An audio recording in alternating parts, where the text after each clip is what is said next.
This episode is brought to you by Progressive Insurance. Fiscally responsible financial geniuses, monetary magicians. These are the things people say about drivers who switch their car insurance to Progressive and save hundreds. Visit progressive.com to see if you could save. Progressive Casualty Insurance Company and affiliates. Potential savings will vary. Not available in all states or situations. Hey, true crime fans. Tired of ads interrupting your gripping investigations? Good news.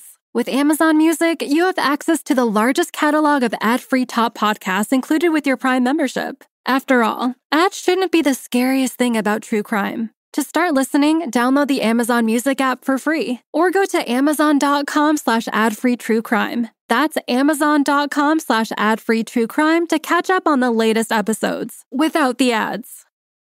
Wine and Crime contains graphic and explicit content which may not be suitable for some listeners. Listener discretion is advised.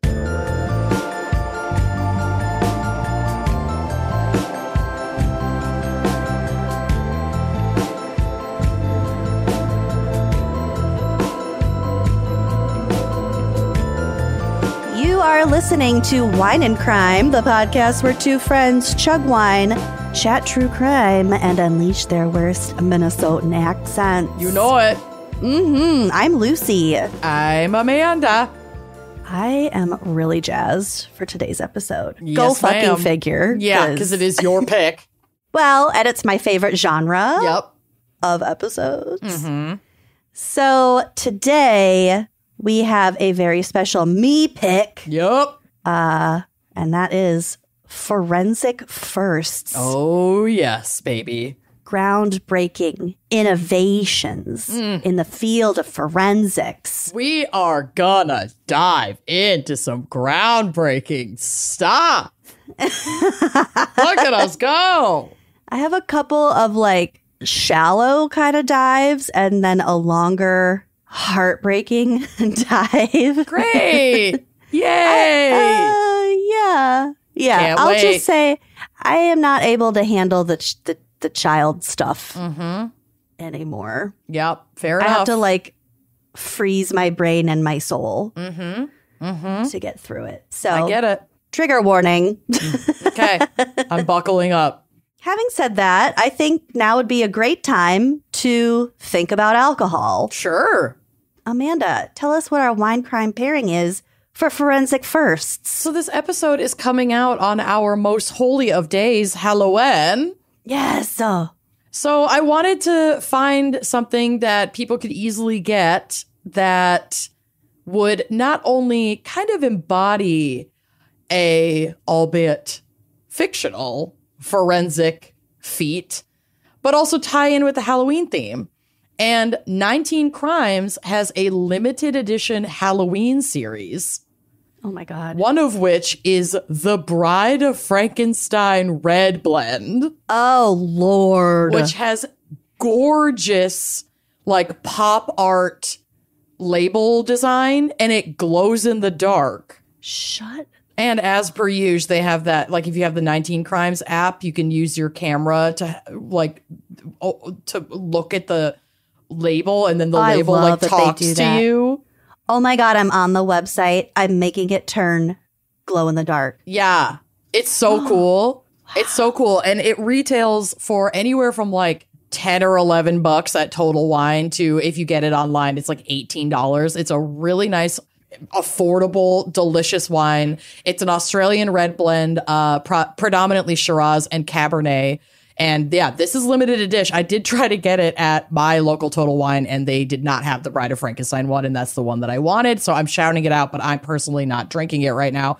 But it looks amazing. This is rich and round with a soft, fruity finish. It's a little on the sweeter side, but it's going to finish nice and dry. That Shiraz Cab is not going to, like, send you into fruit wine territory.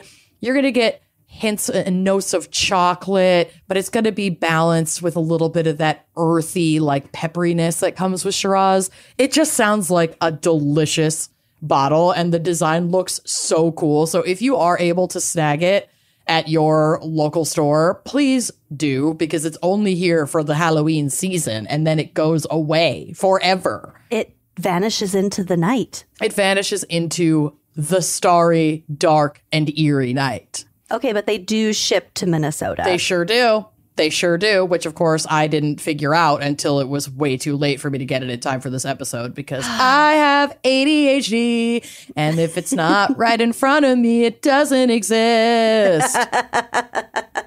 But I also wanted to look a little bit into the use of forensics in wine.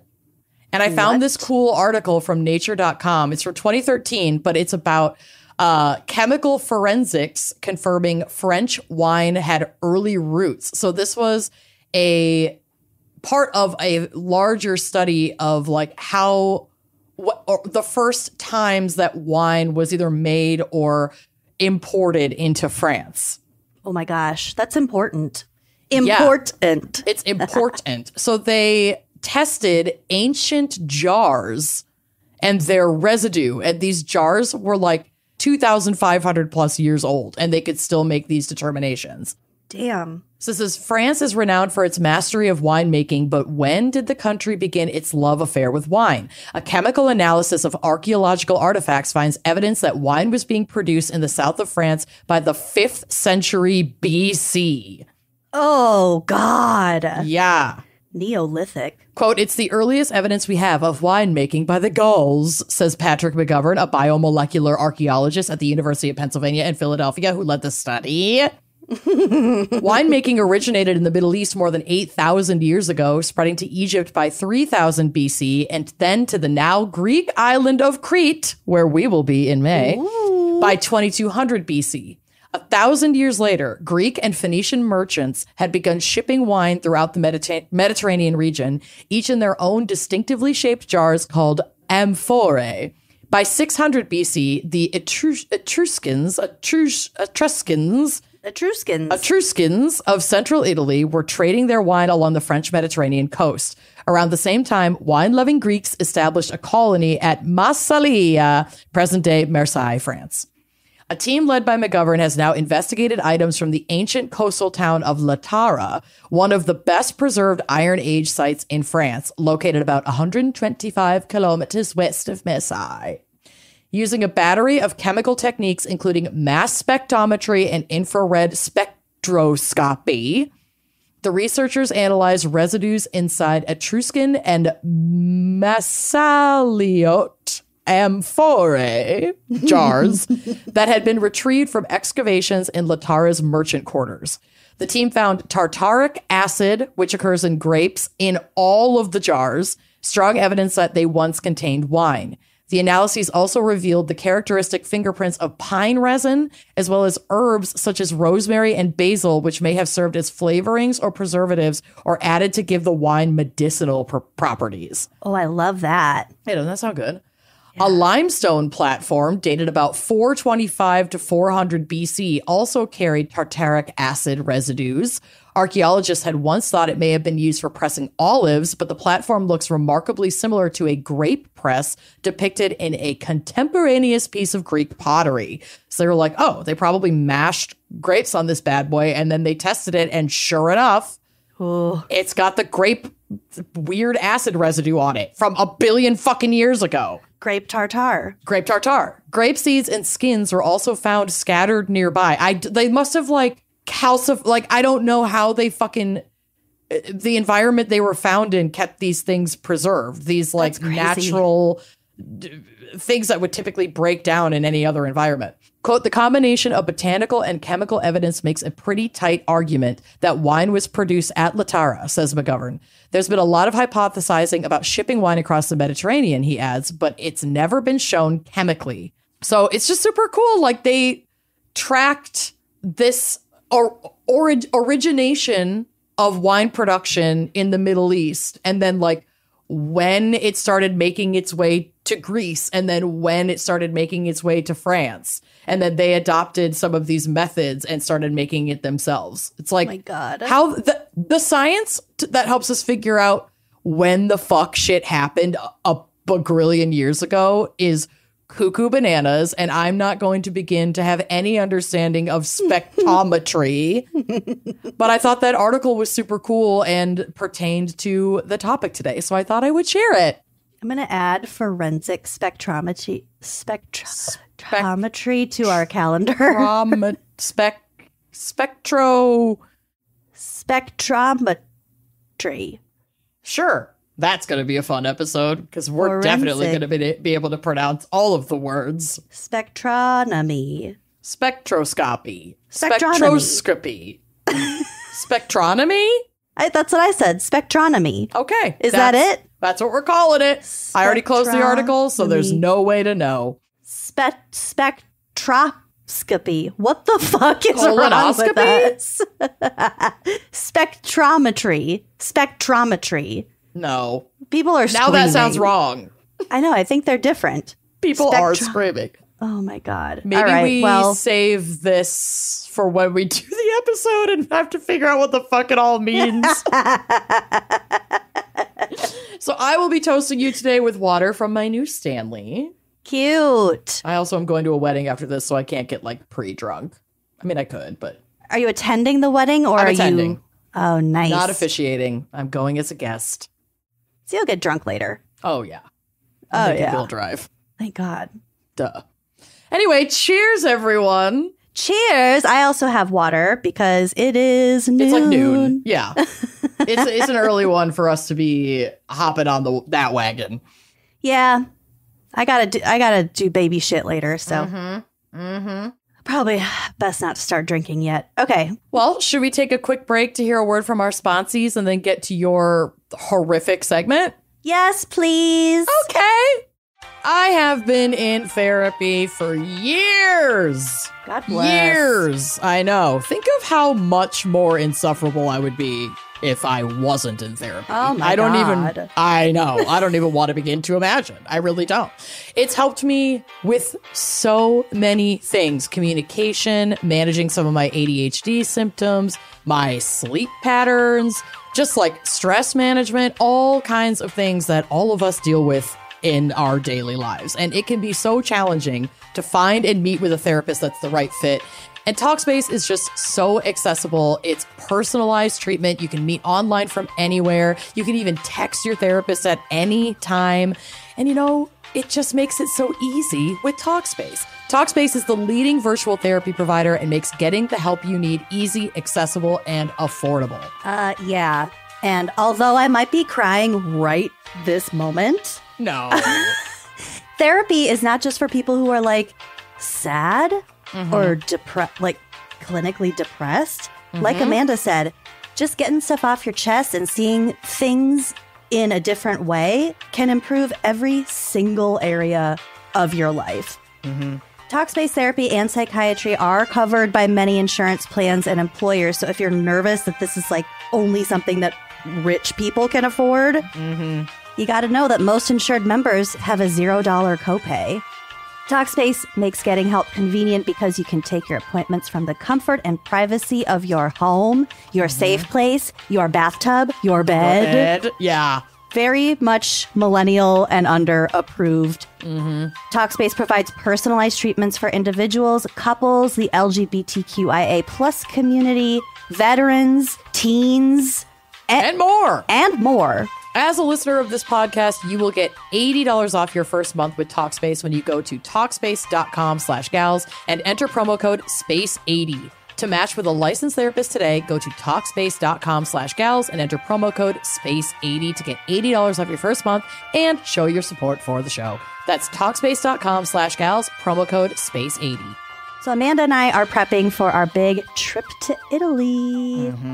And international travel can be very anxiety inducing. And when I kind of panicked because I thought I didn't have like any cute clothes, I remembered that I recently restocked my wardrobe with so many amazing staples from Quince. And it's going to be a little bit cooler over there. So something I'm really looking forward to, besides like sipping my morning espresso in a beautiful Italian square, is slipping into a cozy sweater from Quince because it is sweater season, baby.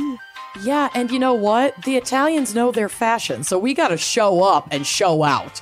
And Quince is going to be our best friend to make that happen. Quince is known for their Mongolian cashmere sweaters from $50. You can look like $1 million for $50. And it's not just that. All Quince items are priced 50 to 80% less than similar brands. That includes beautiful leather jackets, cotton cardigans, soft denim, and so much more. How are they able to do that, you might be asking? I'll tell you, by partnering directly with top factories and cutting out the cost of the middleman, which passes the savings on to us. And Quince only works with factories that use safe, ethical, and responsible manufacturing practices, and of course, premium fabrics and finishes for that luxury feel in every piece. I have started my packing list for Italy, and I have at least 4 Quince items in my bag. I have the cutest, like, gingham romper that I'm obsessed with that I can pair with one of my cute little Quince jackets. I've got my cashmere sweaters. I am ready to take Italy by storm. And like I said, look like $1 million for so much less. Get cozy in Quince's high-quality wardrobe essentials. Go to quince.com/wine for free shipping on your order and 365-day returns. That's QUINCE.com/WINE to get free shipping and 365-day returns. Quince.com/wine. Okay, Lucy, what, pray tell, is our background, maybe psych, and your awful case for forensic firsts? Well, as I mentioned, our forensics episodes are my favorite. Yep. I kind of geek out over them. So yes, you do. I do have a list of our other forensic episodes if you are interested. Mm-hmm. So remember Dr. Lee? Mm-hmm. Forensic odontology. That was way back in episode 27. No way. That's 100,000 BC. Yeah. That's old. That's longer ago than the Etruscans brought wine to the Mediterranean. Also, this is what I get for trying to drink water. I immediately spill it on myself. 2 things I'm just not going to be able to keep up with.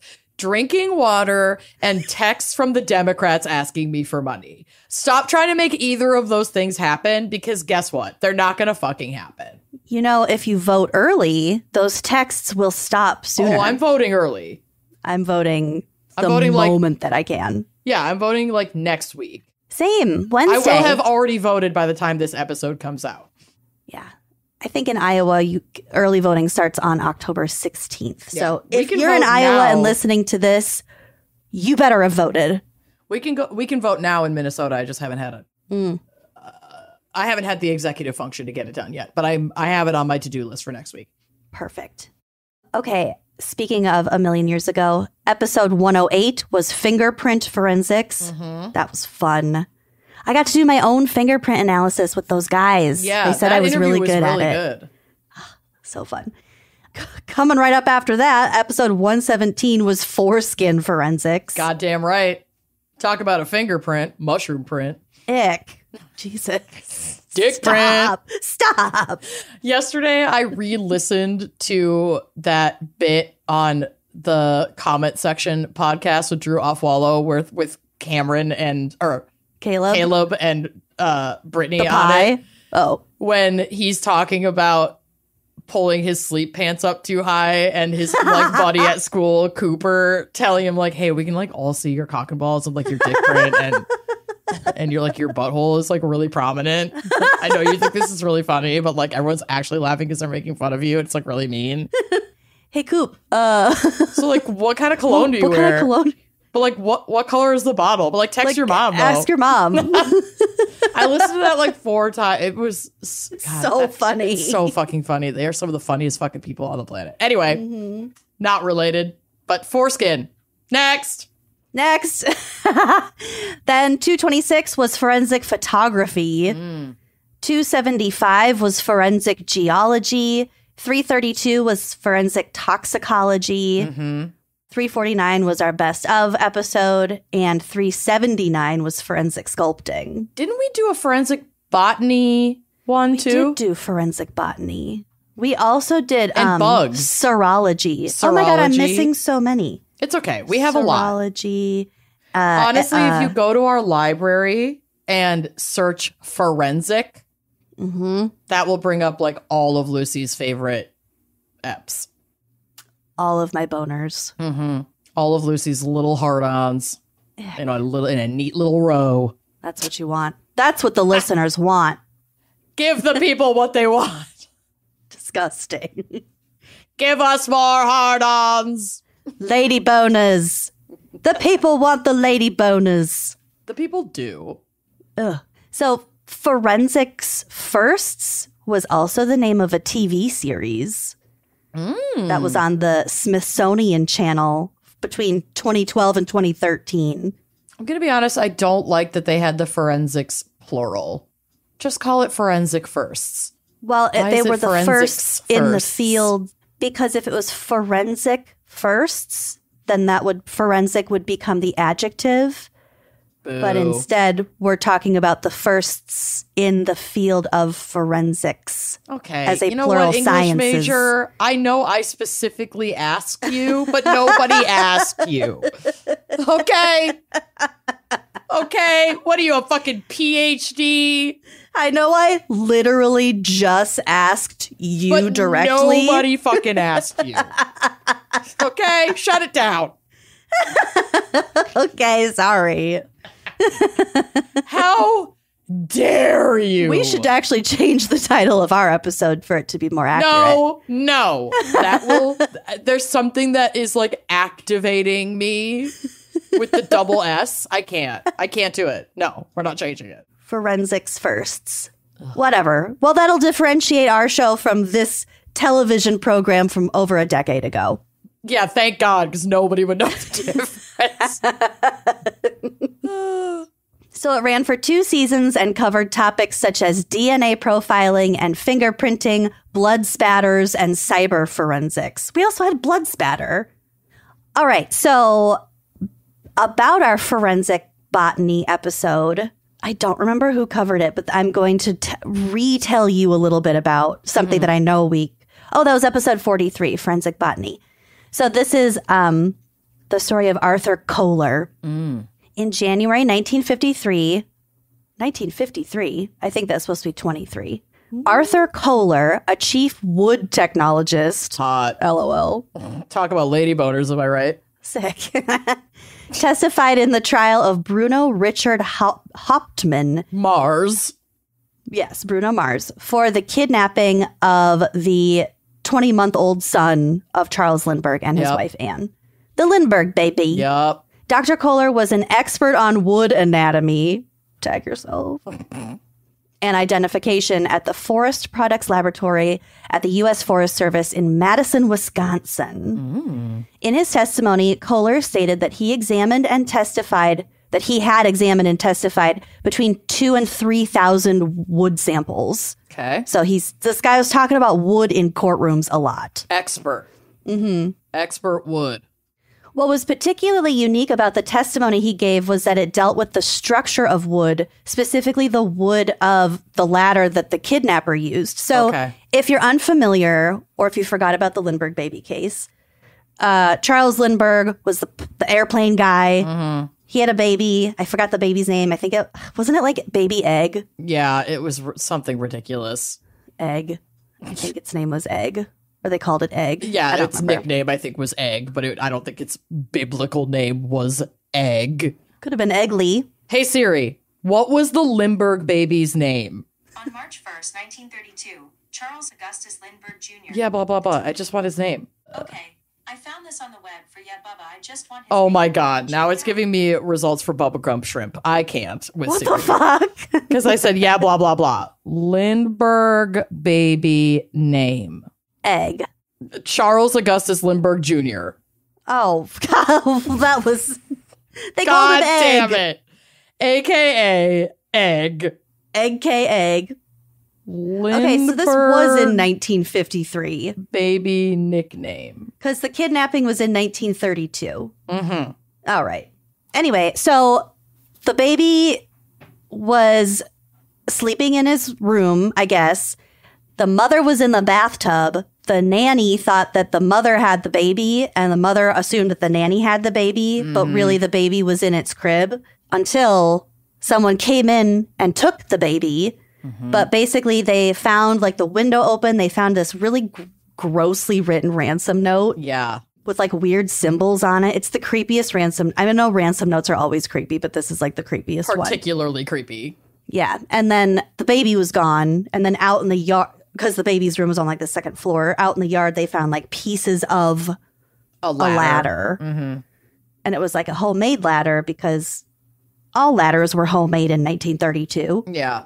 And they found the baby blanket too. Oh. And then like a little while later, they found the baby egg. So they had pieces of the ladder, the wooden ladder. And according to some sources, this was the first case to have used forensic wood grain analysis to decide the whole case. Cool. At the time, using scientific expert witnesses was an uncommon and limited practice, and botanical evidence had very little precedent or standing in criminal courts. Mm-hmm.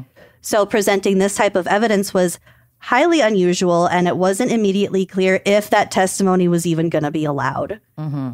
But it was so convincing. Kohler demonstrated for the jury that the hand plane marks, so like a plane meaning like a thing to chisel the wood down. Okay. It's like a sideways knife. Yep. He demonstrated that these plane marks on the ladder matched the scoring marks that were made by the nicks and grooves of Hauptmann's personal plane. So he could see like, oh, there's a dent in it here and here that lines up with the way that it was, that the wood was shaved down in this area. It's like ballistics on this tool. Yeah. Mm-hmm. Cool. Exactly. His hand saw also left the same kerf as those on parts of the ladder, which I think is kind of, it's the marks from the saw, the serrated teeth marks. And nails impressed with the letter P, like on the nail head, were found in both Hauptmann's toolkit and in the kidnapper's ladder. It's not looking good. Hauptmann, he was a carpenter by trade. He was a German immigrant. And his toolkit was missing a 3/4 inch chisel and was the identical make and pattern as one found at the crime scene that matched like a narrower one, like just a different sized one in his so set. It's like in a set. Yeah. Okay. And in a shocking twist, Kohler also matched the 16th rung of the ladder with a sawed-off floorboard in the attic of Hauptmann's apartment. So they could not only trace the tools used, but the materials used, or at least some of them. Yeah. The wood itself. Yep. Weird. Wood comparisons showed an exact match of the curvature, number, and width of the rings of the tree that the wood was cut from. Jesus Christ, the detail. Yeah. My executive function could fucking never. Isn't that so fucking cool? Yeah. I know we geeked out about this back in that episode also. But it's really fucking cool. It's really fucking cool. 4 square cut nail holes fit the nails taken from the floorboard when they were tested. The testimony was allowed, and the jurors found it compelling enough to return a guilty verdict against Hauptmann. He was executed by electric chair in 1936. It's a gnarly so way to go. I don't know what this date is. 1933 is the date. That's when the trial was. Got it. But there was like some doubt. Like Hauptmann professed his innocence. His wife professed his innocence. After his execution, she sued as many people as she could, like up the ladder. But yeah, he's dead. Listen, so the evidence is compelling, and, yet another reason why we are not fans of the death penalty, because that he was tried and convicted under, albeit compelling, but new science and forensic technology. And there's always the possibility that we got it wrong. Like, one of the things we learned at the Denver Crime Lab is that, this isn't like the forensic evidence is not the smoking gun that everybody in court wants to make it seem like it is. It can be really, really subjective. It can be. So analysis can vary among different experts, etc. Like, you never fucking know. Do I think that this is compelling? Yeah, I probably would have, if I were a juror in that case. It would have been hard for me not to come back with a guilty verdict. But that's why I'll never fucking, for a million reasons, but I'll never fucking feel right about putting people to death because there's always more science to discover. Clearly fucking years in the future, and we already know. We already know we've executed innocent people. Oh, absolutely, like for a fact. So yes, many times. What are we doing? Yeah, it's fucking barbaric. Okay, so here's another forensic first, if you will. Nibble. The first reported use of hair in a murder case in the U.S. was in 1855. According to an article from the Virginia Journal of Criminal Law, it was in a murder investigation in Sunflower County, Mississippi. So 1855 in Mississippi. There was a lot of violent shit going on. So John Browning and his son Gaston, oh my God, were tried for the murder of John Neal, who was the overseer of a cotton plantation. I couldn't find anything that said whether John and Gaston were black. I don't think that they were, only because they were released. That's my only reasoning. But I don't know. Horrifying, but true. I mean, that's like a pretty reasonable for the time and even for now assumption. It seems like they had a fairly fair shake at things. Well, and there certainly were employed white people on plantations as well. So, they I think a lot of people probably wanted to murder cotton plantation overseers. So John Neal's neck had been dislocated and broken when they found his body. When searching the Brownings' home, investigators found a noose with blood and several hairs on it. Those hairs corresponded exactly in color and length to Neal's hair. However, a state Supreme Court justice found this evidence to be insufficient and the Brownings were not convicted. Okay. So it wasn't anything like DNA, like cellular analysis. No, but they were like, it's brown. And we still use hair analysis when we don't have the bulb to get DNA out of. Yeah. But that is often not compelling enough in court to get a conviction. Like you don't want, you wouldn't try a case on hair analysis similarities alone. Yeah. It wouldn't be worth it. Speaking of controversial methods, polygraphs are a tool in criminal investigations and legal proceedings. They aren't necessarily accurate, but they are employed frequently. In 1906, British heart surgeon Dr. James Mackenzie developed the first ink-writing polygraph to track a patient's irregular heartbeat. So it's just that needle that has ink on the end that it's really, really sensitive and it just moves with the paper rolling. While it was a much simpler version than the polygraph we know today, it works the same way. Yeah, we're using the similar technology. So a timbre, so think of like a tambourine. A timbre is kind of like a sort of drum, like an inverted bell, but it's meant to like capture vibrations. So a timbre is placed over a vein in the neck, while another is placed on the arterial pulse in the wrist. The movements of these vessels vibrate the diaphragms. These transmit the waves through rubber tubing to two recording arms, which record the pulse as continuous lines on the paper. Dang. It was originally invented for the heart surgeon's use. It sounds like one of those Rube Goldberg machines where it's like you drop a marble and then that triggers this and then that triggers that and then it pours paint. And do you know what I'm talking about? You're not just talking about the transfer of energy thing? No, I don't know. I've seen them in OK Go music videos. I mean, it's not complicated. There's kind of just like 3 steps. But yeah. Sure. It just reminds me of that. I'm thinking of the right thing. The self-operating napkin. Named after American cartoonist Rube Goldberg, is a chain reaction type machine or contraption initially designed to perform a simple task in an indirect and impractically overly complicated way. I just imagine these suspects like attached to a Rube Goldberg machine, and that's bringing me joy. Just let me have this. You can have it, sister. There's a guy I follow on Instagram. It's like David Machines or something. It's something machines. And he makes the dumbest fucking machine. It's just really entertaining. Rube Goldberg. Yeah. Okay, so it's first used for the heart monitor thing. Then it jumps over to being used in forensics. So in 1920, a Canadian named John Augustus Larson had just graduated from the University of California at Berkeley with a PhD in physiology. And boy, was he amped to go into the forensic sciences.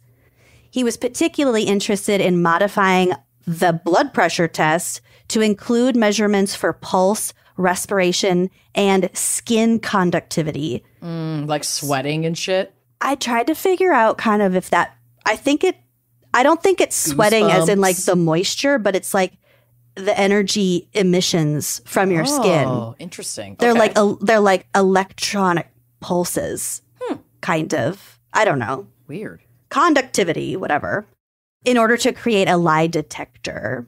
He joined the Berkeley police force, and in 1921, they began using his machine for investigative work.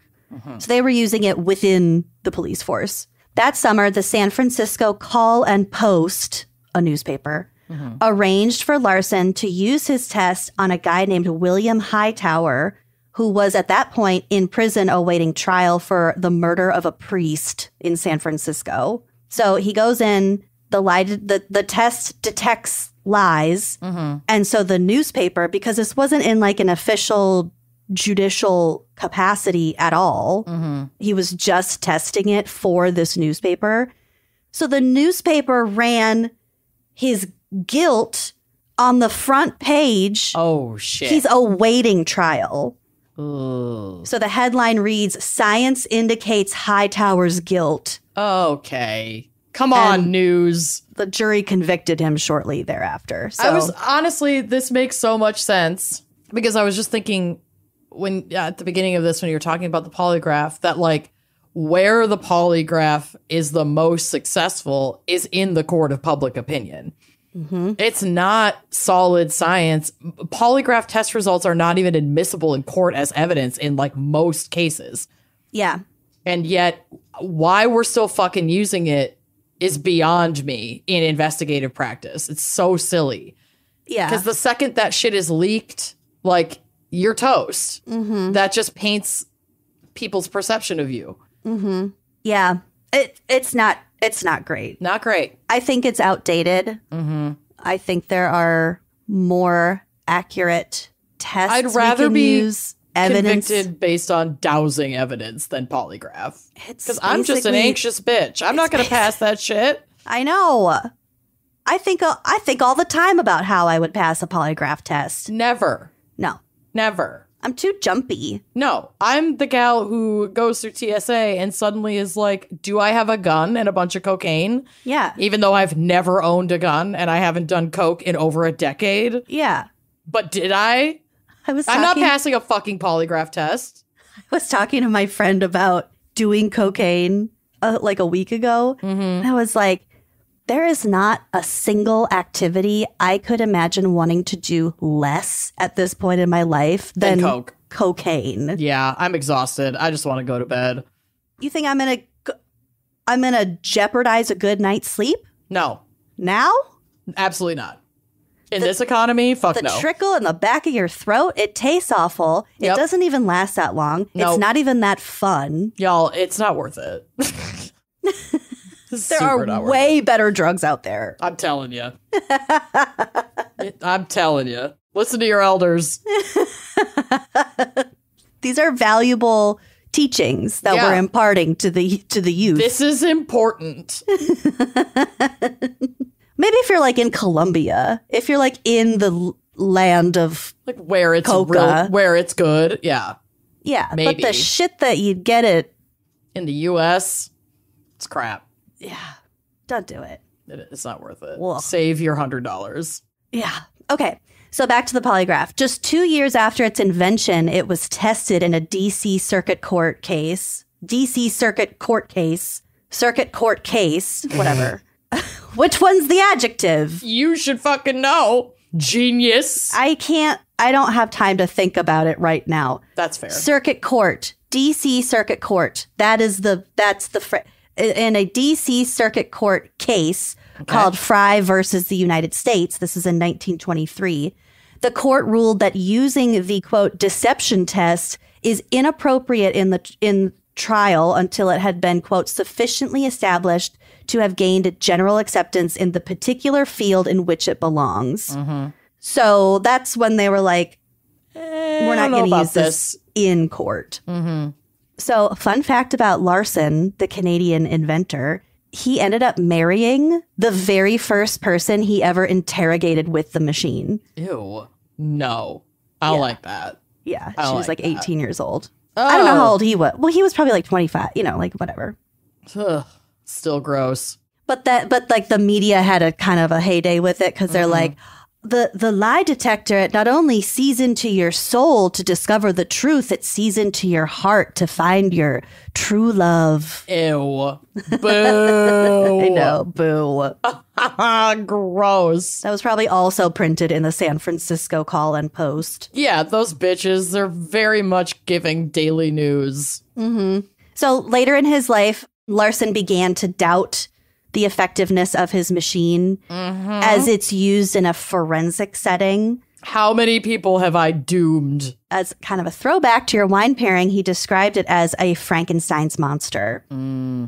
What have I done? Yeah. Why did you create me? This was kind of cool. Oh, we should add this to the list. Vehicle forensics. According to Forensic Magazine, which I know I have cited this and I have said this in the past, is my annual reminder to subscribe immediately to Forensic Magazine. Yeah. Forensic, singular. I love it. Vehicle forensics is a type of digital forensic science that focuses on identifying, acquiring, and analyzing data that cars, vans, and trucks have stored. So they can extract data from what's called the in-vehicle infotainment system, or IVI, which sounds like a fertility treatment. Yeah. But that's like your Apple CarPlay, shit like that. Yeah. So that includes not only just tracking GPS information, but also things like which doors opened at what times, which could verify whether someone was alone in a vehicle or not.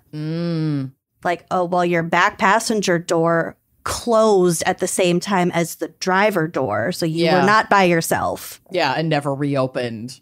Isn't that cool? Yeah, I mean, I'm glad for these kinds of reasons that we have access to that data.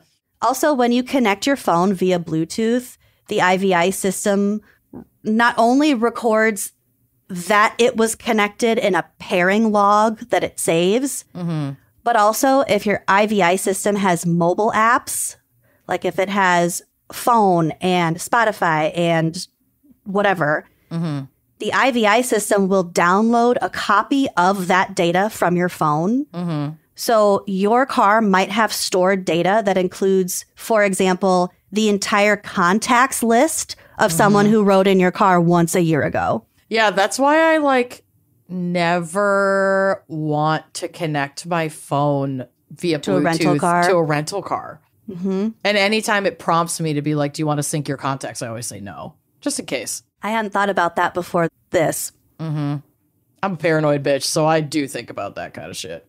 Well, yeah, you had your identity stolen. Sure did. There's a system called the Automatic Number Plate Recognition System, ANPR, which is a technology that reads vehicle license plates to identify them. It was invented in 1976 in the UK by the Police Scientific Development Branch.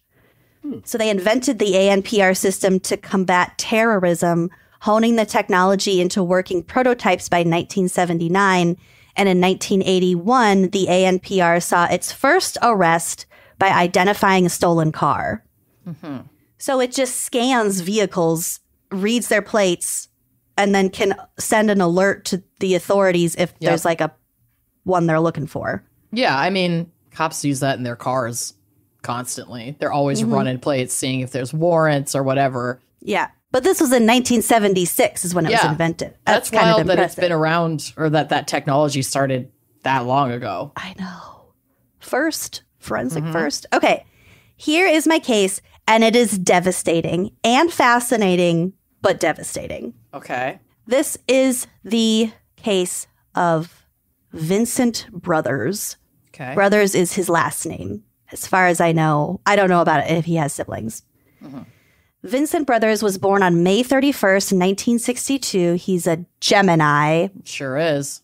He earned his bachelor's degree from Norfolk State University, followed by a master's degree in education from California State University in Bakersfield. He began his career as a substitute teacher in 1987 and eventually became the vice principal of Fremont Elementary School in 1995. From the outside, it looked like he had a very good life with an adoring wife and family. They lived in Los Angeles. But not everything was as it seemed. Oh, dear. His relationship with his wife, Joni, had seen its share of troubles. So Joni worked for the Bakersfield school system. I don't know how they met. I would presume that they met through work. Through work. She was also a basketball ref. She was a basketball. She was a basketball. She wasn't a basketball. I think it said a basketball official. I think Okay. that's like a ref. Sure. In 1998, Joni gave birth to their first child, who they named Marcus. Vincent was not present for the birth of his son. Very cool. I don't know why this happened, but Joni married Vincent 2 years later in 2000. Shockingly, that didn't last very long. The pair separated about a month after the wedding because of Vincent's infidelity. Joni gave birth to their daughter, Lindsay, later that year. And once again, Vincent was not present. Their marriage was annulled in September of 2001, with Vincent citing irreconcilable differences and Joni citing fraud. Allegedly because at the time of their marriage, Vincent hadn't told Joni that he had already been married twice. Oh, shit. So they got their marriage annulled. But love is love, you know? And in January 2003, Joni and Vincent remarried in Vegas. Joni, no. Possibly because Joni was pregnant again. In May, they had another baby boy whom they named Marshall. So Vincent was present this time, but he also wasn't living with his family. He had moved out the month before because of some issues that he was having with his mother-in-law, Joni's mom. Her name was Joni's mom, who probably had his fucking number and was not letting him get away with his bullshit. Yeah. And he didn't like it, and he moved out. Yeah. Joni's mom's name is Ernestine.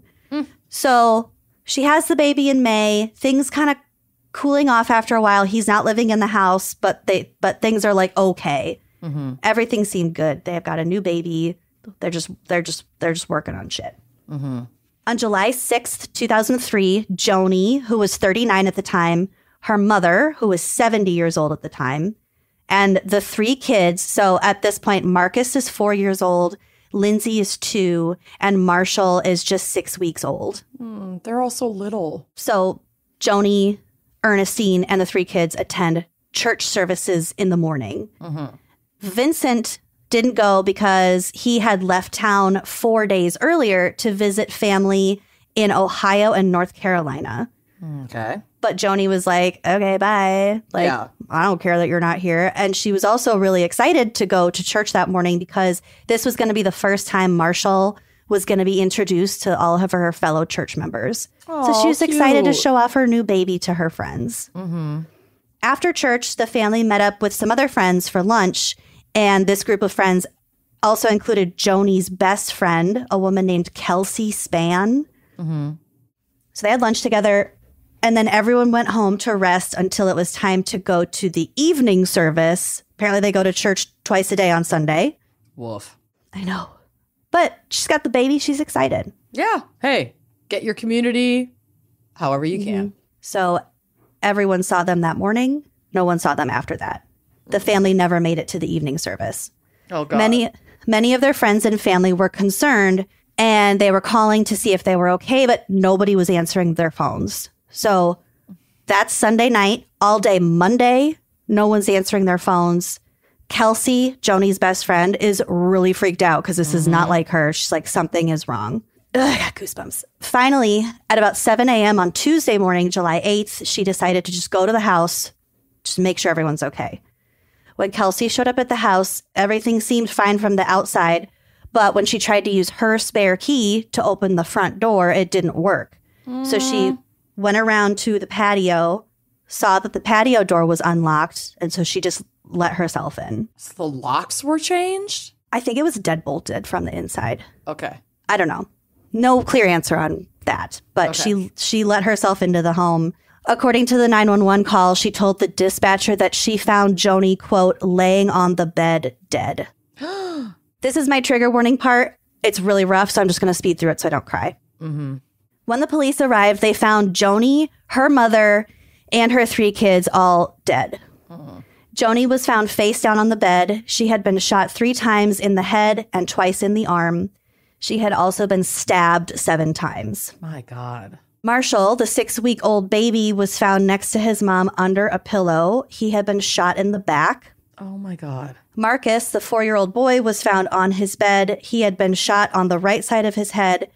The fingertips of one of his hands had been bitten down to the bone, and they think that's because he was so scared he stuck his fingers in his mouth. Okay. Lindsay, the 2-year-old, was found at the foot of her mother's bed. She had been shot in the back. Ernestine, Joni's mother, had been found in the hallway. She had been shot twice in the face. Next to her was a pistol that she had been holding as she confronted the intruder. Oh, she tried to protect them. Mm-hmm. The home appeared to have been ransacked, but no valuables had been taken. The cash, cards, TV set, and other valuables left behind made the police think that the crime scene might have been staged, because why are you going to tear apart a house, kill a whole family, and not take anything? Also, bitch, if you're going to stage a crime scene as a theft, steal some shit. Yeah. Like, arguably the most important step. Yeah. He thought he was really fucking smart. Yeah, this guy sounds like a fucking asshole. Almost immediately, because of course the suspicion fell on Vincent. Yeah. He turned himself did into it. obviously. He turned himself into authorities right away in North Carolina, but they let him go because they had a lack of evidence. They were just like, well, you are the estranged husband, but you are on the other side of the country, and we don't have any physical evidence tying you to the crime scene. So they had to just let him go. He returned to LA on July 11th. He did not attend their memorial service, but he did attend their funeral, which was like the next day on July 16th. Okay. Which doesn't say anything necessarily, because it you could argue that he was completely traumatized, but also you're not at your kids' births. I don't know. He's just a piece of shit. Yeah. Although Vincent was the only suspect, the cops didn't have anything to arrest him for until finally, 9 months later, in April of 2004, he was arrested and charged with 5 counts of first-degree murder. The trial began on February 22nd, 2007, and he pled not guilty. So he claimed that he was in Ohio visiting his brother, whom he hadn't seen in 10 years. So his alibi is simple. I wasn't there. I was in Ohio. I couldn't have done it. Couldn't have done it. Sorry, wasn't even there. But this is what how the prosecution laid it out. And this is also why this took 9 fucking months to get the evidence to arrest this dude. So according to the prosecution, Vincent was an admitted adulterer who used murder as a means of ridding himself of the financial burden that his family placed on him. They claimed that he flew to Ohio on July 2nd, 2003, to visit his brother and establish an alibi. When he landed in Ohio, he rented a Dodge Neon from Rent-A-Car, Yuck. which he said, this is how, the timeline's a little bit weird, but this is what I think happened. He said he rented that car to drive from Ohio to North Carolina. He's like, yes, I did rent a car. I rented it for my drive. My 1,000-mile drive or whatever. The cops obtained the rental car, and alleged that the records proved that while the car was in his possession, Vincent had put more than 5,400 miles on the car. Mm-hmm. That meant that the rental car must have passed through states west of Colorado because the U.S. is only driving so in circles. big. Yeah. Yeah. Consistent with the idea miles. that he had driven west on either Interstate 70 or 40. Distance-wise, that would attract. This would also explain the 4,500 or so unaccounted for miles on the odometer. So it's like, you didn't just drive from Ohio to North Carolina. No. You drove 4 to fucking times that far. California. Yeah. To kill your entire family. You bitch. To prove their theory, this is the only reason I wanted to cover this because it's so sad, but this is so cool. To prove their theory, the prosecution turned to forensic entomology, which is the study of insects and arthropods in criminal investigations. Oh my God. You have talked about this case to me. I know what you're going to say. That's why I wanted to do forensic first, because of this case that I saw in Forensic Files, and I was like, that's the coolest fucking thing. And Y'all the do most not gruesome understand. murder. This bitch has been going off to me like privately about this case for like a year and a half. It's been on the calendar for a while. I'm so happy for you right now. It's all clicking. Okay. I know. Okay. I can't wait. They reasoned that if Vincent had never left Ohio, there wouldn't be any insects on the car or parts of the car from outside of the region of Ohio. Yes, bitch. Get him. Get him. They knew the rental car's history and that prior drivers had never left the state of Ohio with this vehicle. So if any insects from west of the Rockies were found, they Had to knew be from him. that it would discredit his alibi. I have Fuck yeah. goosebumps. Fuck yeah. Two FBI agents and a Bakersfield detective hauled the radiator and the air filter from the car, both of which were covered in bugs, Yup. into UC Davis's Bohart Museum of Entomology with the intention of the museum director, a professor named Lynn Kimsey, professor of entomology. They wanted her to identify the insects and their geographical home. So they wanted them to look at all those bugs and be like, okay, where on the does this one map? live? Yeah. Show us on the doll where the bug lives. Oh my God, this is so cool.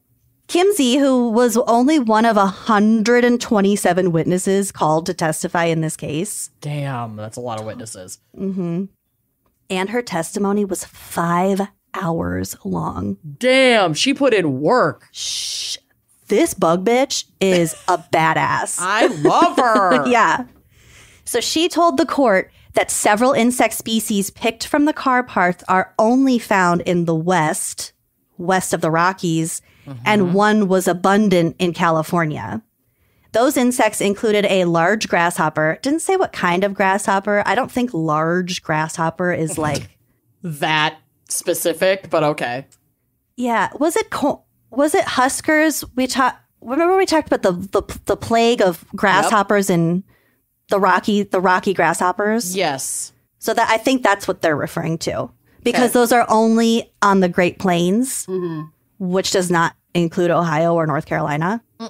Okay, so a large grasshopper, a paper wasp, and 2 true bugs. Ooh. So a true bug is like the kind of bug that has a hypodermic like mouth part. It's a needle-like mouth part that allows them to extract subsurface fluids from plants and animals. So a mosquito would be a true bug. Yep. The grasshopper is found in the Great Plains and the eastern slope of the Rockies. The paper wasp's territory is west of the 100th meridian, with California as its center of abundance. Oh, shit. Kimsey said that the 2 true bugs they found are also only in the west. So extracting the bugs from the car parts took Kimsey and senior museum scientist Steve Hayden about 7 or 8 hours, which I would have guessed would have taken more time than that. Yeah, because you're really looking for all the little parts that you can get so you can identify the bug, and they're all smushed up and like fucked up by your car. And I think for the grasshopper, they only found one of the legs. It wasn't the whole grasshopper. It was enough.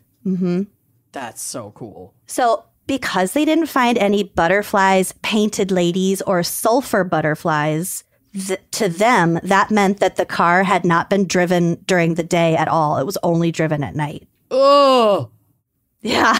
Oh! So it's not only the location, but it's the activity of the insects on the road. Bug Bitch is dropping so much info from a Bug bug Bitch leg. brought the fucking receipts. Timeline. Text Receipts, messages. timelines, screenshots, bug Grasshopper. legs, paper wasps, Painted ladies. lack thereof. Lack thereof. It's not just about what's here. It's about what isn't fucking here. So she also stated that the insects found were consistent specifically with two major routes to get to California from the east. So Shut it wasn't up. So she it wasn't could even map- east. It wasn't even east to west. It was north and south. So she could like basically determine what like main road he took. Correct. Either Interstate 40 or Interstate 70. Holy shit. So her 5-hour testimony, which included a PowerPoint. Of course it did. I need to get my fucking grubby little mitts on that PowerPoint. I want to see it. I would sit want through it. 5 hours of this woman talking about this. I would sit through 10. Yeah, I want to specifically watch her testimony from this trial. Yes, absolutely. Somebody get at us. Somebody get at us. Somebody come get us. Somebody come bug us. So her testimony showed the distribution of the insects on a map of the U.S. and compared the insect photos from the car parts with specimens from her museum. So, like I said about the grasshopper leg, they only had the leg, so she was able to compare the size, coloration, and markings to a specimen that they had at the museum to identify what it was. Wow. She said that the grasshopper's hind leg helped her identify the species and that the size of the large red leg that had black markings indicated that the grasshopper in total was about 2 inches long. Oh, that's a big boy. Yeah. When she was done testifying, the defense called 4 entomologists to counter her defense. And the defense tried to say that these insects are easily distributed. Like, they're bugs. They fly. They're not only in one area. That's not fucking true. And it's one of the crazy things about the United States that I think a lot of people abroad don't quite understand the concept of is just how huge this country is and all of the different ecosystems in this country that are so vastly different. Like the kind of bugs that are in the fucking Florida Everglades are not the same bugs that are in fucking Sedona, Arizona. Like they can't survive there. So I don't know what the fuck these other bug fucks are talking about. Well, the process after they testified to try to counteract badass bug bitch, the prosecutor was like, they are obviously unqualified for this. Yeah. So You're out of your depth. Where's your 5-hour PowerPoint? yeah. Bitch. The prosecutor was like, ignore that. They Yeah. don't know what they're talking about. And obviously Kimsey does. Yeah. On May 15th, 2007, Vincent was found guilty on all 5 counts of murder and sentenced to death. He has not been put to death as of yet because here is the latest update. Vincent has appealed his death penalty conviction to the California Supreme Court, and the case has been postponed several times over the years. In June of 2024, so just a couple months ago, the appellate court decertified the court transcript. What does that even mean? It probably is just one of those things that's like a strategy to delay, because all of this is doing is delay. Right. But they must have found some little problem with the transcript that some rule, someplace says you have to you can't move forward with anything pertaining to this case until this gets fixed. So it requires the Kern County Superior Court staff to compile information, make corrections, and determine any other information the appellate court needs before sending back a new complete record for further review. This is part of the reason why the death penalty is fucking stupid, because it's very expensive, because it's appealed and delayed for decades, as it should be, because the state should not be fucking killing people. That's not ethical. Yeah. But like the way it gets locked up in this in the system. It costs the taxpayer more. If that's what your MAGA uncle is the most concerned about, is like the cost to the taxpayer. It's actually cheaper to have someone in prison for life than it is to have them on death row. And you know what else would be cheaper?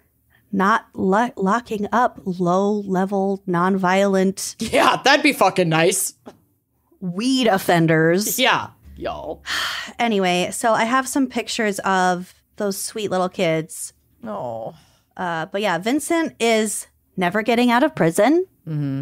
And that grasshopper saved the day. That's wild. Wild. I am so glad I finally got to talk about this case because it's just been stuck in my air filter. The bugs. The bugs. What gets me the most is like how she was able to map the route based on where these bugs that were found are most prominently found. So that was the first involved in this case. That was the first time nuts. They pulled bugs off a vehicle to determine where and really when the vehicle was at these places. It was at night. At fucking night. I am shook by that.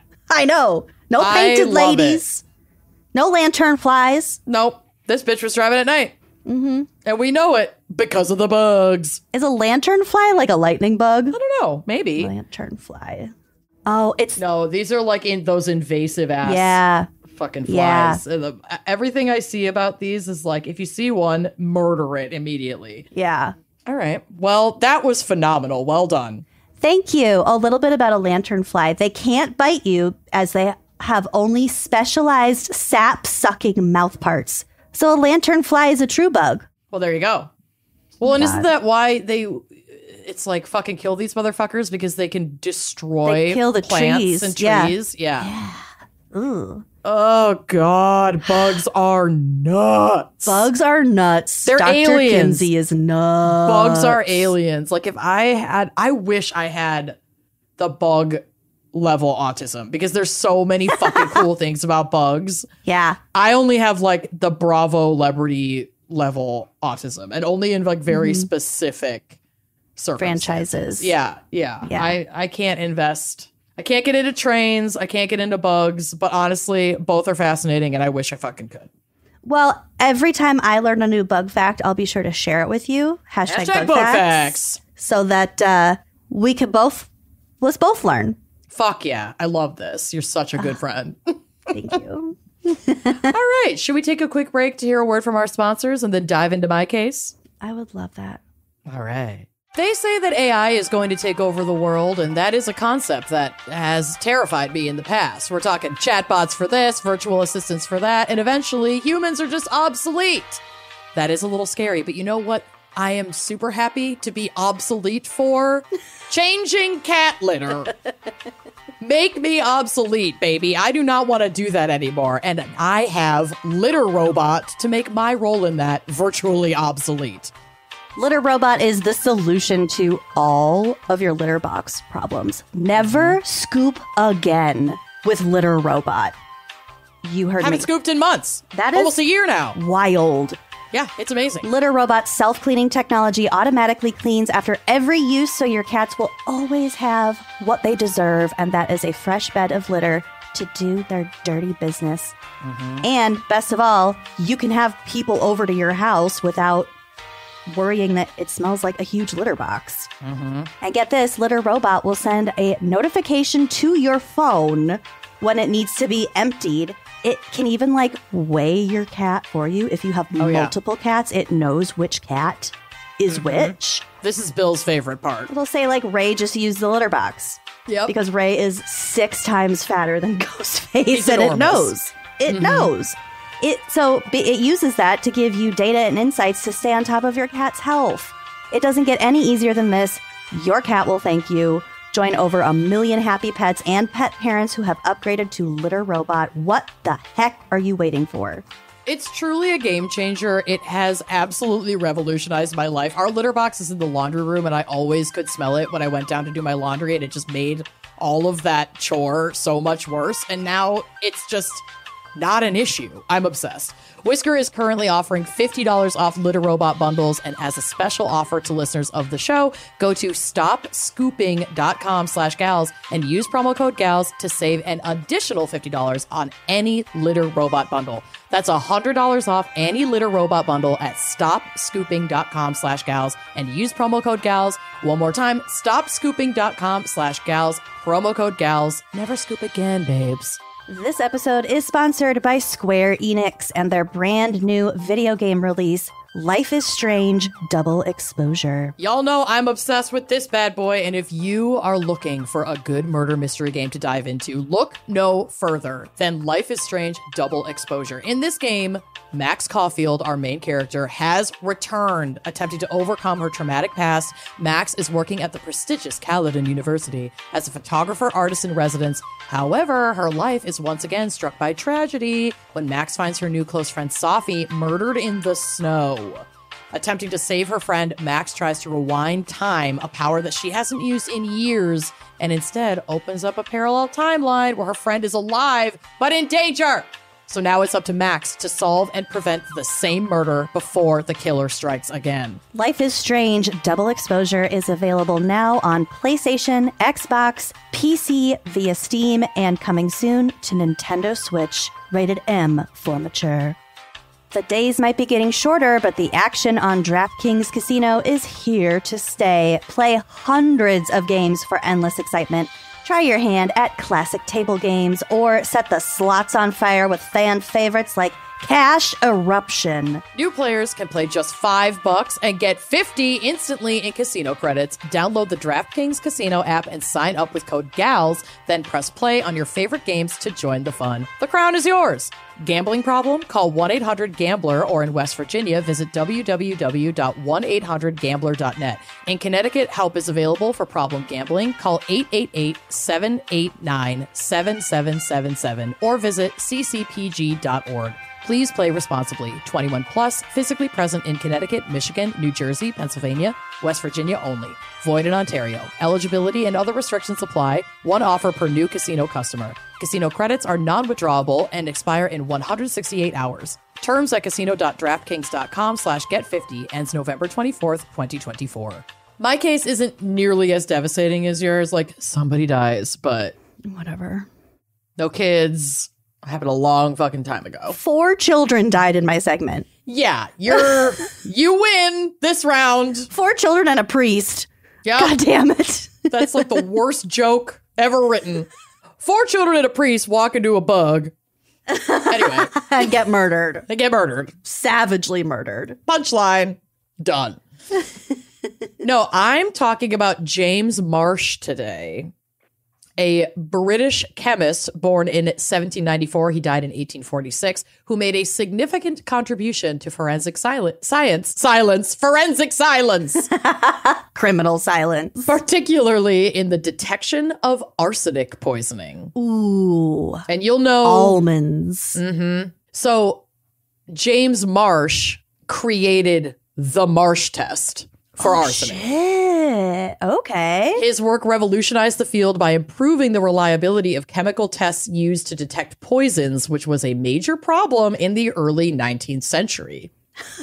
You don't say. Yeah, I guess. Well, arsenic was like super legal and super accessible. It was in a ton of stuff. And people were intentionally using it to kill other people? Yup. And like, we'll get to it, but like everybody fucking had cholera. Don't you get cholera from poopy water?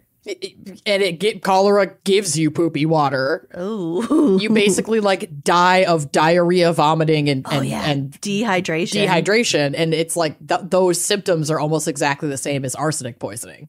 Oh my God, I love where this is going. Yeah. So James Marsh was born in 1794 in Kent, England, and you know what that means. Oh, thank God. So much geography lately.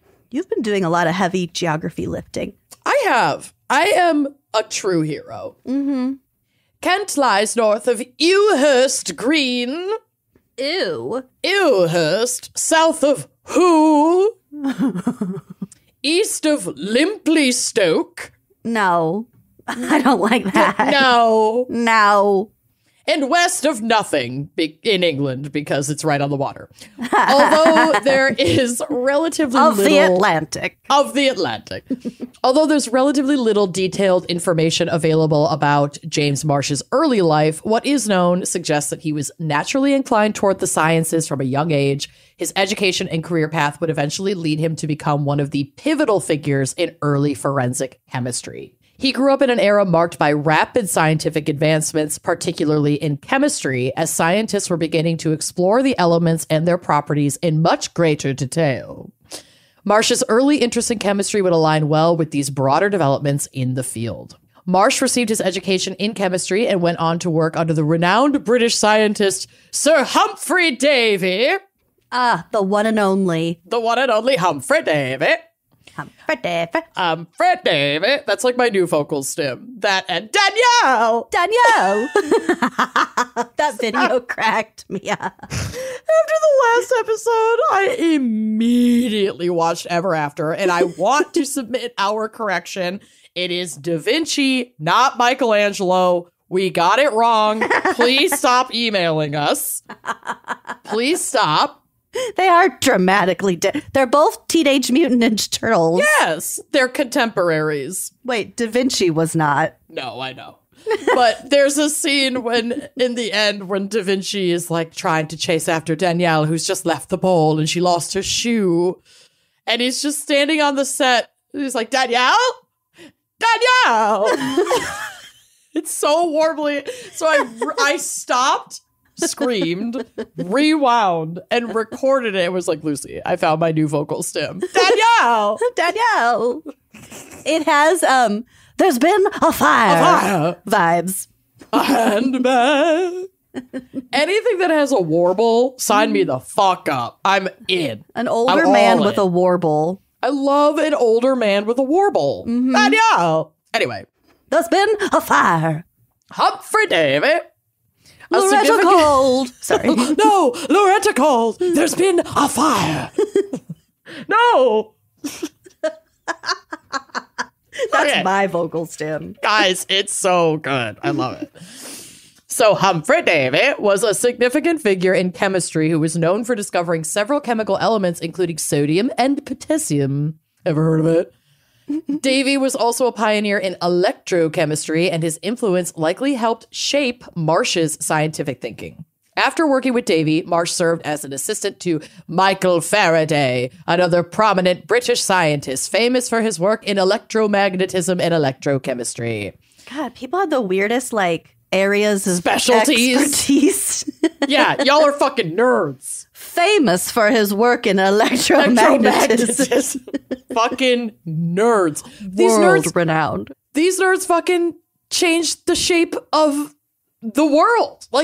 Y'all. Nerds do that. Nerds fucking do that. Nerds are wont to change the world. I am living for the nerds, and I am living for specialists in electromagnetism and electrochemistry. Go off, Faraday. So he's one of the greatest experimental scientists of the 19th century, and his mentorship and Marsh's exposure to his experiments would have also provided Marsh with a solid foundation in experimental methods and analytical thinking. All of these mentorships and people under which he learned helped him to develop specifically the Marsh test, basically. Okay. In the early part of his career, Marsh worked as a chemist at the Royal Arsenal in Woolwich, London. The Royal Arsenal was a key military and research facility where Marsh's responsibilities likely involved working on chemistry projects such as explosives, metallurgy, and materials used in munitions. So he worked with a lot of metals, etc., and fucking chemistry. He probably loves cocaine. Probably. Marsh's transition into forensic science was largely driven by the growing need to develop reliable methods for detecting poisons, specifically arsenic. In the 19th century, arsenic was a widely available substance used in various products such as rat poison and pesticides, and its frequent use in criminal poisonings made it a significant concern. His interest in poison detection began around the 1830s when he was called to testify in a murder trial involving arsenic poisoning, which we will get to. The inadequacy of the chemical tests available at this time. Well, okay, so we won't get to this specific case, but he was called to help with this case. They were trying to determine if arsenic was in the deceased person, was like present. And the testing capacity that they had to that point was utter shite. It was so bad. We'll kind of get to what one of these tests was, but basically the inadequacy of the chemical tests available at the time, which failed to convincingly demonstrate the presence of arsenic in a victim's body, pushed Marsh to find a more reliable method. This culminated in his development of the Marsh test in 1836, a landmark moment in forensic science. His process combined hydrogen gas with arsenic in a sample, which when heated, so they would put like arsenic, hydrogen in like a glass tube and heat it up, and it would form a metallic arsenic deposit that could be visibly observed, tested, and saved. It was like a stable, visible, and reliable means to detect arsenic in even very small quantities, and it could be submitted into evidence and kept there. It wouldn't just like crumble away. Like the sample wouldn't just be useless after X amount of years or months. So what exactly would they put in with the hydrogen? Like blood? Yes. So like genetic material, food. If they suspected like food was poisoned with arsenic, they could put some of the food sample in there with the hydrogen. The mashed potatoes. And heat it up. And then it would like create like a metal element? Yeah, like a deposit that's like an arsenic metal deposit, metallic arsenic deposit. That's cool. Yeah, it's very fucking cool. The Marsh test is based on a redox reaction where arsenic compounds are chemically reduced to elemental arsenic in the form of a gas and then converted to a metallic solid. Duh, you fucking idiots. A chemistry occurs. Unlike the previous testing, the Marsh test is highly sensitive. Even very small quantities of arsenic, as little as 0.02 milligrams, can produce visible deposits, making the Marsh test extremely reliable for detecting trace amounts of arsenic. Furthermore, unlike earlier methods, the metallic solid created by the test is stable and can be preserved as evidence in criminal investigations. So I can just put in a little baggie and save it. Yep. Whoa. And also, I think part of it is because it's so sensitive, if you have a sample that has a lot of fucking arsenic, it's going to produce a lot of that metallic arsenic deposit. So that the more arsenic deposit that's there, the more likely that was the cause of death.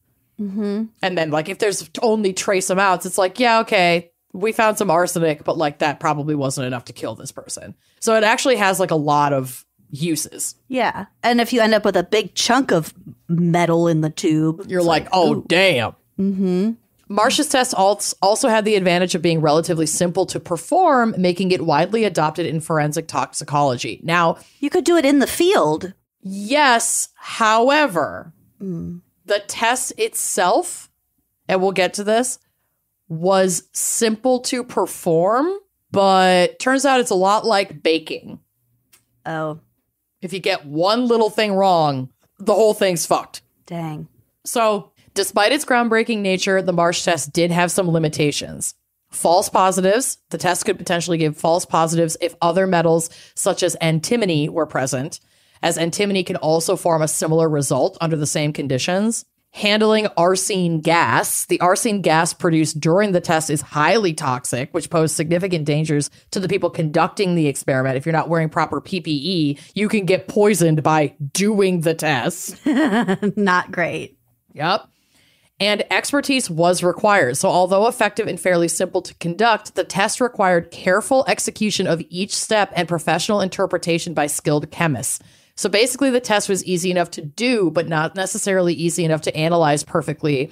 And I said, I kind of think of it like baking. Baking isn't inherently hard, but requires precision and can be easily fucked up by skipping or fumbling even one part of a step along the way. Like even just not getting the right temperature when heating the samples. Mm-hmm. And that opened up a whole new thing in forensic investigation and in expert witness testimony, which was like not a thing at this time. And I think this is actually one of the most fascinating things to come out of the Marsh test specifically, is it really doesn't have anything to do with the Marsh test capacity to test for arsenic. Like that's great. And that's a huge forensic discovery, but the Marsh test itself had a lasting impact on investigations and court proceedings that completely changed the game. So we're going to get to it because it all happened with the first case to ever use the Marsh test as key evidence at a trial. The Lafarge poisoning case is one of the most famous criminal trials of the 19th century and was instrumental in demonstrating the effectiveness of the Marsh test in a high-profile legal context. The case involved the suspicious death of Charles Lafarge, a wealthy French ironmaster, and his wife, Marie Lafarge, who was accused of poisoning him with arsenic. Good for her. Honestly, she's kind of a queen. Like, I couldn't help but be like, I get it. In 1839, Marie Capelle Lafarge married Charles Lafarge, Charles in charge, in a union that was quickly characterized by disappointment and unhappiness. Marie, who came from a noble but financially struggling family, had hoped for a comfortable life marrying Charles, but was disillusioned when she discovered that Charles was not as wealthy as he had claimed. Fraud. Boo. Fraud. He was the owner of a failing foundry in Glandier, a rural part of France, and their relationship deteriorated quickly. She wanted to get her bag, and he failed to deliver. Yeah, disappointment. Yup. Not long into the marriage, like maybe a year, while Charles was on a business trip in Paris, likely to like whatever this rural factory was, Marie wrote to him passionate love letters and sent her picture, as well as a Christmas cake in the spirit of the season. Oh. He ate a piece of it and suddenly became violently ill. As cholera-like symptoms were common in those days, he did not think about consulting with a physician, but threw the cake away, thinking that it had become spoiled in transit. When he returned home, he still felt ill, but his doting wife, Marie, was ready to care for him. She put him to bed and fed him venison and truffles. Oh. Which, like... Poor dear, let's get you to bed. Honestly, you feed me venison and truffles, and whether they're poisoned or not, I'm probably going to get cholera-like symptoms. That's a one-way ticket to diarrhea town. Yeah. Almost immediately, Charles again was afflicted with gnarly cholera-like symptoms, so diarrhea, vomiting, dehydration. The family physician, Dr. Barden, agreed with its cholera-like symptoms and was not suspicious when Marie asked him for a prescription for arsenic in order to kill the rats that disturbed her husband at night. That's really gross. He's very sick, and these rats are chirping around his little feet. Oh, they're scurrying under the floorboards. Fucking yuck. No. By the next day, Charles was so ill that his relatives kept watch on him at all times, including a young cousin named Emma Potier and a young woman who stayed with them by the name of Anna Brune. Marie treated him with various medicines, but to no avail. Oh, no. Oh, it's so hard. Charles deteriorated so rapidly that another physician, Dr. Messenet, was called in for consultation. He also diagnosed cholera and prescribed eggnog to strengthen him. You're making the diarrhea worse. Can you have bad diarrhea? Here. Eggnog. Also, this is the most there's ghosts in your blood, do cocaine about it bullshit I have ever fucking read. No shit. Also, cholera? All these foods have like really extreme flavor profiles. Truffles. Venison. Eggnog. Bitch, yuck. Fucking yuck. No. That's not gonna help your bellyache. No. Drink some fucking water. Have a water and an orange juice. And You're stop gonna eating your get wife's scurvy. cooking. Yeah, what the fuck? So little friend Anna noticed Marie taking white powder from her medicine box and stirring it into the eggnog. When asked, Marie said it was orange blossom sugar.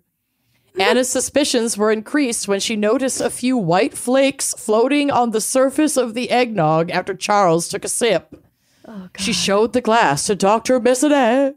He tested the eggnog. Or no, he didn't test it. Well, he did because he tasted it. And experienced a burning sensation, but attributed the flakes to some ceiling plaster that may have fallen in the glass. These people have bigger problems. Yeah. The rats, the plaster. It's a lot. It's a lot. Country doctors prescribing eggnog. Oh, we'll get to the country doctors. Have we not already? There's more about the country doctors. Oh, God. Anna was not convinced. She put the rest of the eggnog in a cupboard and kept a close eye on Marie. She witnessed Marie stir more white powder into some soup for Charles. And again, Charles felt violently ill after a few sips. Anna took the cup of soup away and mustered the courage to tell Charles's relatives of her suspicions. But it was too late. Ooh. His condition worsened rapidly, and after several days of agonizing illness, he died in January of 1840. Marie Lafarge was immediately suspected of poisoning him with arsenic because his fam and homie Anna were ratting Marie the fuck out. This quote You're not even being like that sly about it. You are not being subtle at all. There's chunks of arsenic in the eggnog. Enough that it looks like plaster. The family doctor is a fucking idiot, so he didn't flag this, but we know what the fuck is going on. This quote from Atlas Obscura absolutely set me. They said, quote, "When she found out he was in fact a boorish clod with a run-down chateau, rough sexual habits, and substantial debt, she got to putting arsenic in his food." I love the editorializing. Y'all are killing it. A boorish clod. A boorish clod with rough sexual habits and substantial debt. He was a head pusher. But guaranteed. Also, it's like, I know he's the victim, but he was absolutely roasted in every article about him that he's ugly and poor and just a fucking loser. I was like, you guys, fucking chill. Local scientists first analyzed Charles's beverages, stomach tissue, and vomit. And while they claimed to have found arsenic, their glassware broke during testing, which wasn't a good look. And the defense pointed out that they were using outdated testing methods that were likely providing false positives, such as the Reinsch test, which involved placing copper strips in the deceased's stomach contents to see if a dark coating of arsenic appeared on the copper. That sounds legit. Sounds like a witchy curse. It really does. That's like some divining. But the stomach contents. Yeah, this seems less scientific than divining. I don't know. Put some copper strips. See what happens. Alchemy. If the Probably alchemists arsenic. could do it. Right. So the results of these preliminary tests were inconclusive and open to interpretation. So the defense called in Matteo Orfila, who was dean of the Paris Faculty of Medicine and the era's premier toxicologist. This was your boy for toxicology shit, who confirmed that only the Marsh test would be credible in court. Subsequent analysis with Marsh's procedure failed to find any arsenic. Ooh, she's getting away with it. The prosecution used the same expert in additional testing, so they also went to Matteo and were like, I don't think that the samples that the defense tested were stable enough to prove the presence of arsenic or lack thereof. So the prosecution insisted that Orfila test Charles Lafarge's organ tissue for a truly definitive result. So not just his barf. Not just his barf and little bit of stomach lining. And a cup he was drinking out of. It's no, this shit can get into the organ tissues. We need to test the tissues. Orfila was like, y'all, I'm a super fucking busy scientist. I'm in high demand. I don't have time for doing all these bullshit tests. Have a local doctor do it and I'll look at the results. I like that he knows his worth. Yeah. And again, from Atlas Obscura, and they did not hold back on just being all out gross. Quote, at this point, there was next to nothing left of poor Charles Lafarge, whose body, when exhumed, was said to resemble a, quote, species of paste rather than flesh. Oh. While this did not keep the scientists from their work, it did, however, influence the concessions available to a crowd of eager spectators. Between entertainment seekers, scientists, lawyers, and Marie Lafarge's surprisingly large fan club, many of whom found the Black Widow thing particularly sexy, the crowd purchased some 500 bottles of smelling salts. It was so gross to watch that they were fainting. Oh my God. Because they were testing like milkshake sludge samples. Y'all, is nasty. How were they able to just watch this? Oh, well, it was the 1800s and we didn't give a fuck about anything. And there was no Netflix and this was the true crime podcast. Yeah, I'm going to fucking watch that autopsy. Are you kidding me?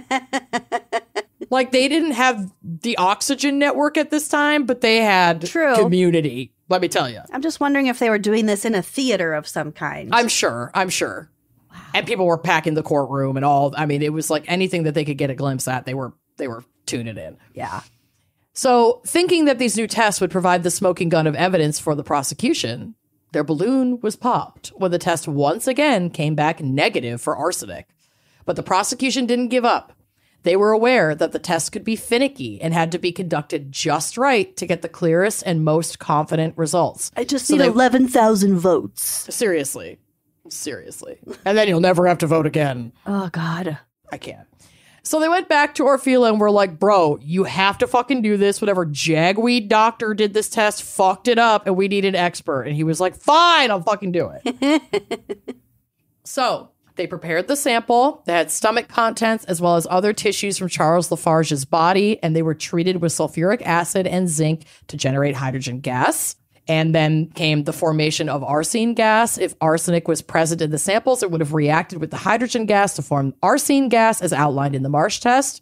And then detection. The arsine gas was passed through a heated glass tube where it decomposed into metallic arsenic, leaving a visible deposit on the cooler parts of the tube. This metallic arsenic deposit was conclusive proof of the presence of arsenic in Charles's body. Wow. Boom. Third time's a charm. Quote, he handily detected arsenic in a milkshake-like preparation of organ mash. I love this. Atlas Obscura went the fuck off. That's why I quoted it so much. I'm like, y'all are nasty. And Marie Lafarge was convicted and sentenced to hard labor and life in prison. Public opinion remained divided, with many believing that she had been wrongly convicted or framed, but the scientific evidence provided by the Marsh test played a crucial role in swaying the court. Now, this is where we're going to kind of get back to those bumfuck doctors. This was super significant in the expansion of forensic science and the use of expert witnesses and analyses in court.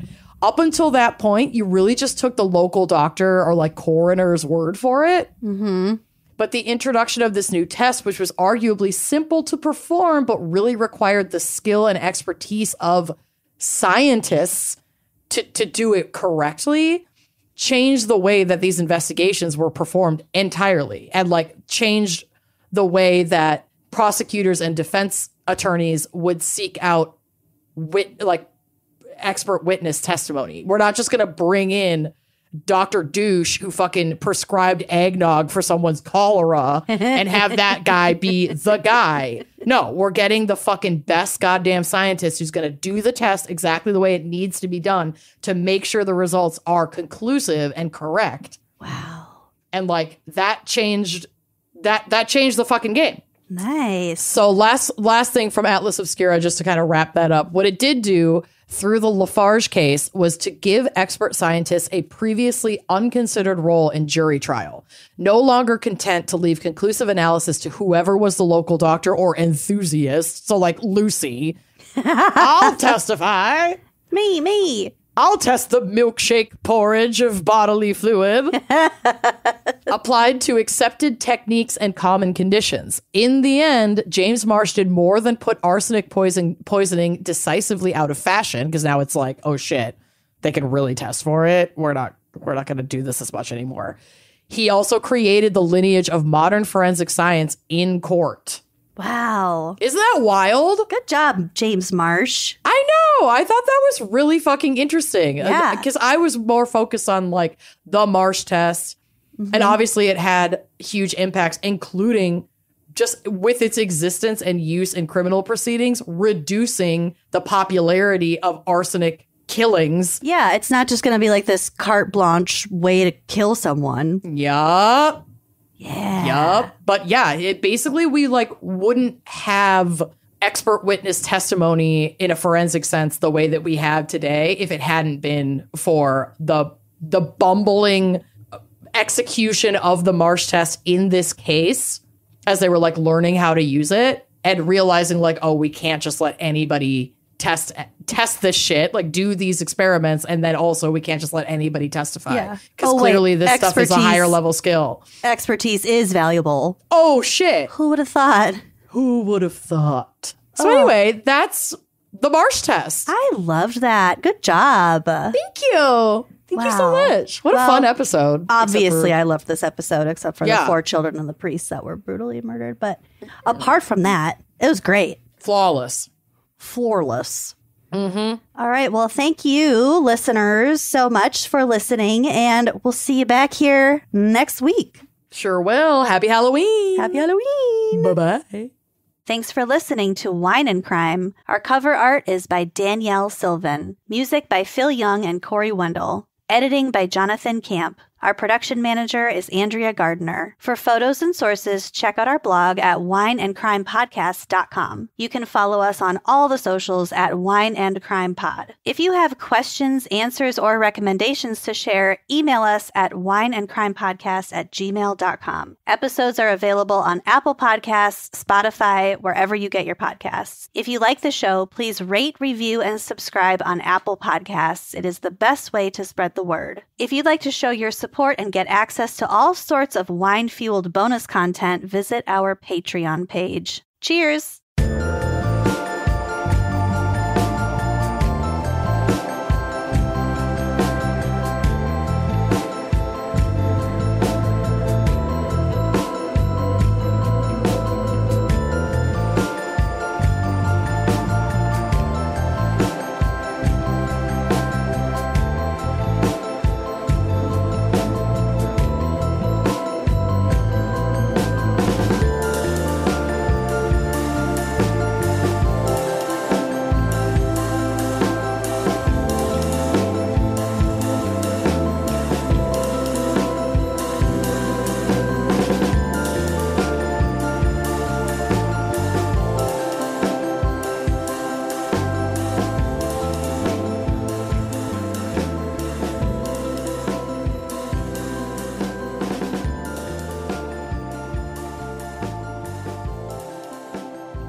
This episode is brought to you by Progressive Insurance. Fiscally responsible financial geniuses, monetary magicians. These are the things people say about drivers who switch their car insurance to Progressive and save hundreds. Visit progressive.com to see if you could save. Progressive Casualty Insurance Company and affiliates. Potential savings will vary. Not available in all states or situations. Okay, it's official. We are very much in the final sprint to Election Day. And face it, between debates, polling releases, even court appearances, it can feel exhausting, even impossible to keep up with. I'm Brad Milkey. I'm the host of Start Here, the daily podcast from ABC News. And every morning, my team and I get you caught up on the day's news in a quick, straightforward way that's easy to understand, with just enough context so you can listen, get it, and go on with your day. So, kickstart your morning. Start smart with Start Here and ABC News, because staying informed shouldn't feel overwhelming.